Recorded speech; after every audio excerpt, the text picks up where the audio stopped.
අප සියලු දෙනාටම අවශ්‍ය වන්නේ සාර්ථකත්වය නැමැති ගිරිහිසට ළඟාවීමටය. එහෙත් ජීවිතයේ සැබෑ සතුට ළඟා කරගත හැක්කේ එහි ළඟාවීමෙන් නොව. එතැනට යෑමට අප ගන්නා දුෂ්කර ක්‍රමවේද හරහාය. මාකේස් වරක් මෙසේ කීවේය. ජීවිතයේ අප මුහුණ දෙන සෑම අත්දැකීමක්ම එසේම අපට ලැබෙන නොලැබෙන සෑම භෞතික සම්පත් කෙරෙහිම මධ්‍යස්ථව කටයුතු කිරීමට හැකිනම් අපි ජීවිතේ කියවා ගැනීමට සමත් වන අය වෙමු. වර්තමානයේ සෑම කෙනෙකුම උත්සාහ දරමින් සිටින්නේ තමන්ගේ ජීවිතය වෙනස් කර ගැනීමටය. එකී වෙනස තුළින් අප බලාපොරොත්තු වනුයේ මේ මොහොතේ ජීවත් වනවාට වඩා ආර්ථිකමය, සමාජමය, අධ්‍යාපනික, සංස්කෘතික හා දේශපාලනික වශයෙන් ගුණාත්මක වර්ධනයක් ළඟා කර ගැනීමටය. එනම් මෝටර් බයිසිකලයෙන් ගමන් ගන්නා පුද්ගලයා මෝටර් රථයක් මිලදී ගැනීමට උත්සාහ කිරීමත් කුලී නිවැසියෙකු තමාටම කියා නිවසක් තනා ගැනීමට සිහින දැකීමත් සාමාන්‍ය රැකියාවක නිරත වන තරුණයෙකු විධායක ශ්‍රේණියේ රැකියාවක් ලබා ගැනීමට පොරබැඳීමත් වරදක් වශයෙන් කිසිවෙකු අර්ථකථනය නොකරනු ඇත. එවැනි වෙනසකට අප සියල්ලෝම කැමැත්තෙමු. නමුත් අපේ ජීවිතය වෙනස් කර ගැනීමට පෙර ලැබී ඇති ජීවිතය කියවා ගැනීමට අප උත්සාහ කරන්නේද යන්න ගැටලුවකි. මේ කතාව ජීවිතේ වෙනස් කර ගැනීමට පෙර ඒ කියවා ගැනීමට වෙහෙසෙන ඔබ වෙනුවෙනි. එක්තරා පිටිසර බද පළාතක ගොවිතැන සහ සතුන් නැති කිරීම ජීවනෝපාය කරගත් පුද්ගලයෙකු වාසය කළේය. ඔහු තම ගොවිපළ වෙත ගියේ අසුපිටින්ය. සෑම දිනකම අසුපිටින් ගොවිපළ වෙත යන මේ පුද්ගලයා අශ්වයාට කෑම සහ වතුර දී තම කටයුතු වල නිරත වේ. දිනක් මේ අශ්වයා ගොවිපළෙන් ඈතට වන්නට තිබුණු කැලෑව වෙත පලා ගියේය.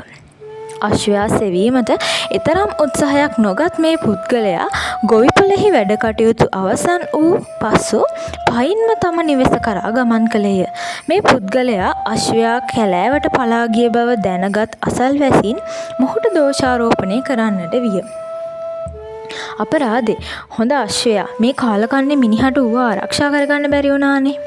අසල්වාසීන්ගේ එවැනි කතා ගණන් නොගත් ඔහු මෙසේ පවසා සිටියේය. ඕක හොඳකට වුණාද නරකට වුණාද කියලා කවුද දන්නේ? අශ්වයා නොමැතිවීම තම වැඩ කටයුතු වලට බාධාවක් නොකරගත් ඔහු සෑම දිනකම පයින්ම ගොවිපළ වෙත ගියේය. හැකි උපරිමයෙන් වැඩ කළේය. ටික දිනකට පසු කැලෑ වැදුණු අශ්වයා තවත් වල් අශ්වයින් රෑනක් සමග ගොවිපළට පැමිණියේය. මේ බව දැනගත් ගම්වාසීහු මේ පුද්ගලයාගේ වාසනාව පිළිබඳව තැන තැන කතා කරන්නට වූහ. මිනිහා කොහොමුණත් ලක්කාරයා.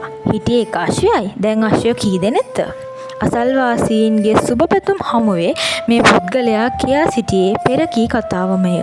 ඕක හොඳකට වුණාද නරකට වුණාද කියලා කවුද දන්නේ?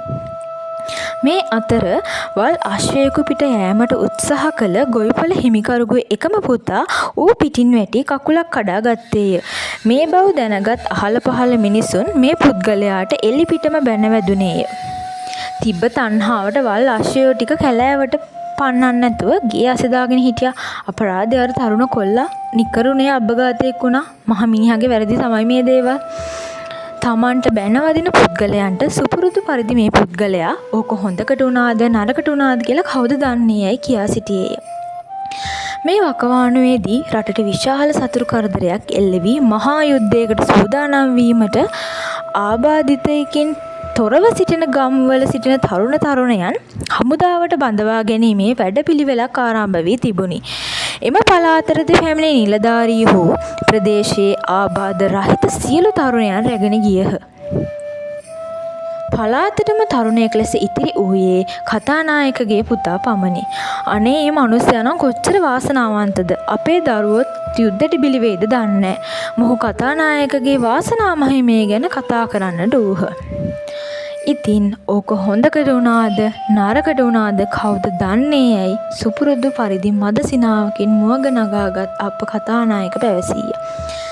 ඉතින් හිතන්න, අපි සියල්ලෝම සිහින දකිමින් සිටිමු. ඒ සිහින සැබෑ කර ගැනීමට ජීවිතය සමග පොරබදිමු. හැල්මේ දුවමු. අධ්‍යාපනයෙන්ද, රැකියාවෙන්ද, ගෘහ ජීවිතයෙන්ද අපි හති වැටී සිටිමු. ගත කරමින් සිටින අතෘප්තිමත් කර ජීවිතය වෙනස් කර ගැනීමට පෙනෙන නොපෙනෙන සෑම දෙයක් පසුපසම හඹා යන්නෙමු.